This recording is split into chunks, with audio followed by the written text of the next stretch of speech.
ГКУ, оно создано незаконно. Нет в Конституции права президента комиссии регуляторные создавать. Ну нет такого.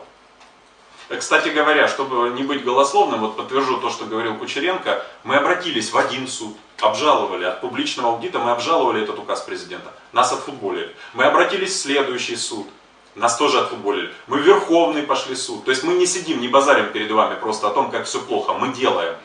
Верховный отказал. Мы сейчас в ЕСПЧ с этим вопросом, чтобы вы знали. Европейский суд рассматривает наш иск по противодействию нынешней государственной власти, возможности людей выразить свое мнение по поводу того или иного действия высшего должностного лица в стране.